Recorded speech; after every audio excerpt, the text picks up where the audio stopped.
Delivering Justice, W.W. Law and the Fight for Civil Rights by Jim Haskins, illustrated by Benny Andrews. Savannah, Georgia, 1932. The smell of his grandma's biscuits lured Wesley to the kitchen. Wesley was excited because today was Thursday, the day he would see his mother. The rest of the week, she worked for a white family just outside Savannah, cooking, cleaning, and taking care of their children. This was her day off. Grandma's friend, Old John, was sitting at the table. Wesley loved listening to the old man's stories. Old John had been born a slave. He had been taken from his mother and had never known her. He was 9, Wesley's age, when he and all the slaves were freed in 1865. Wesley felt lucky. At least he saw his own mama once a week. Easter shopping at Levy's. Once a year, sometime before Easter, Grandma would take Wesley downtown to Levy's department store on Broughton Street to buy one nice outfit. They used a Levy's charge card and then paid a little bit each month.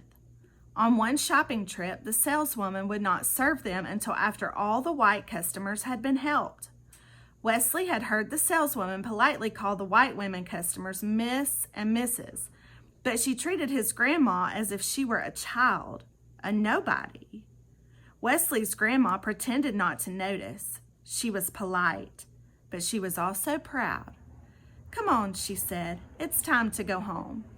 They left the store without buying a thing. Segregation. Back then, black people weren't treated as well as white people. Most of the time, they were kept segregated from whites. Wesley went to a separate school for black children. He had to drink from water fountains marked colored. He could not sit and eat at the Levy's lunch counter. His grandma's prayers. Sometimes Wesley got angry that black people were mistreated and that no matter how hard his mother worked, they were still poor. But his grandma was always there to talk with him. She understood why he was upset, but she didn't want him to have bad feelings about himself. She said that no matter how he was treated, he had no excuse not to be somebody. She told him again about the day he was born. She said, "I got on my knees and prayed that you would grow up to be a leader of our people." Wesley promised himself that he would fulfill his grandma's prayer. He also promised himself that he would work hard so that one day his mother would not have to work in someone else's house. Voter schools, 1942. Wesley knew that many black people didn't vote because they had to pass a test to register. The test was designed to be difficult for black folk to pass. It was intended to keep them from voting. Wesley was a member of the Youth Council of the NAACP, the National Association for the Advancement of Colored People. The Youth Council started a special voter school in the basement of a church. With his friend Clifford, Wesley talked to everyone, even passers-by, about voting. When he found someone who, scared by the test, had never registered to vote, he took them to the voter school. When they felt ready to take the test, Wesley went with them to the courthouse and stayed until they were registered. With Wesley's help and encouragement, many black people in Savannah became registered voters. Working as a mailman, 1949. After college and the Army, Wesley wanted to be a teacher, but because of his membership in the NAACP, no one in Savannah would hire him. So Wesley became a mailman. The Postal Service hired qualified people regardless of their color. As it turned out, this job suited Wesley just fine. "Good morning, Miss Sally Lawrence Jenkins," Wesley sang out to a young woman in her garden. "Here's a letter from your sister." Wesley liked to address people by their full names. He could trace a person's history in their name, and history was important to Wesley. "If you don't know where you've been, how do you know where you're going?" he loved to ask. at the NAACP office, February 1960. After work, Wesley spent long evenings at the NAACP office. One night, he was visited by a group of students who were excited about what was happening in Greensboro, North Carolina. Young black people there had staged a sit-in at a lunch counter in a local store. They had refused to leave until they were served. The students standing in front of Wesley wanted to do the same thing at the department stores on Broughton Street, but they needed a leader. Wesley remembered how his grandma had been treated at Levy's, and he agreed to help. But first, the students had to be trained. They had to protest without ever using violence, even if the other side did. If they were attacked and they fought back, Wesley told them, their cause would be lost. Levy's lunch counter.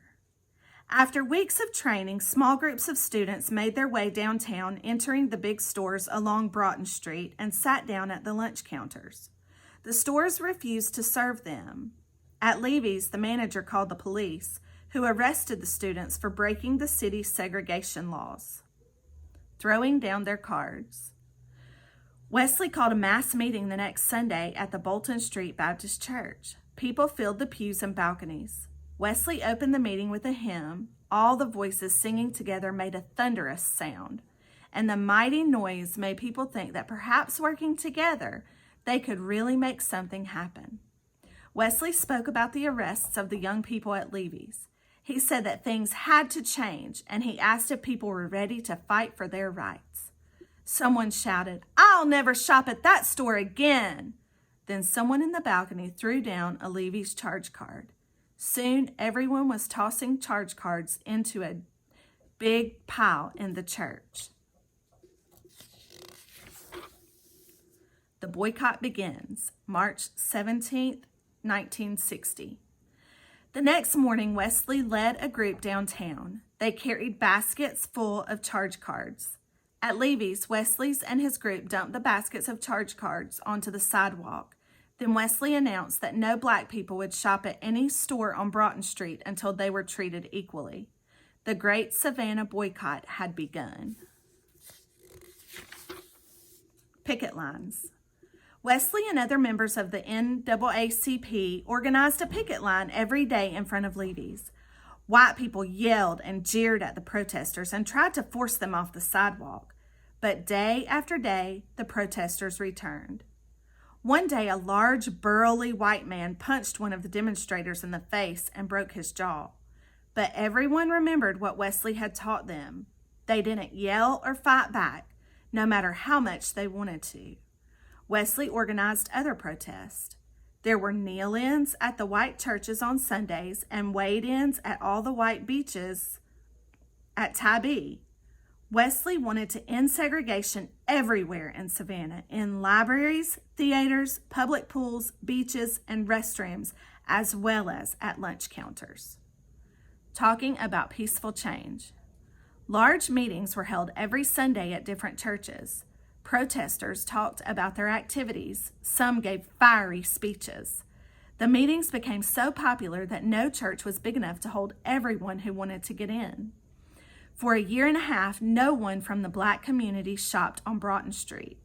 Wesley walked down the street and started counting. 1, 2, 3, 4, 5 going out of business signs. The white store owners couldn't stay in business without black customers. When he delivered mail to white people, Wesley told them how much he loved Savannah. He wanted the city to be a better place for everyone. They respected Wesley. They saw how peaceful and committed to change the protesters were.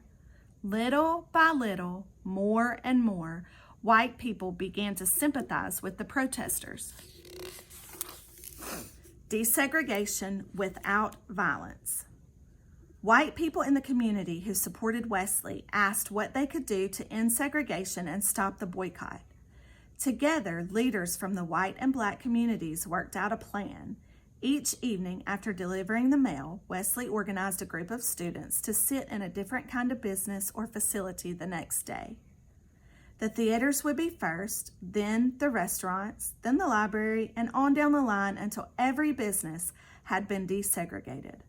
Sometimes angry crowds would gather, or white people would leave in protest when the black students arrived, but most of the white and black leaders stuck together.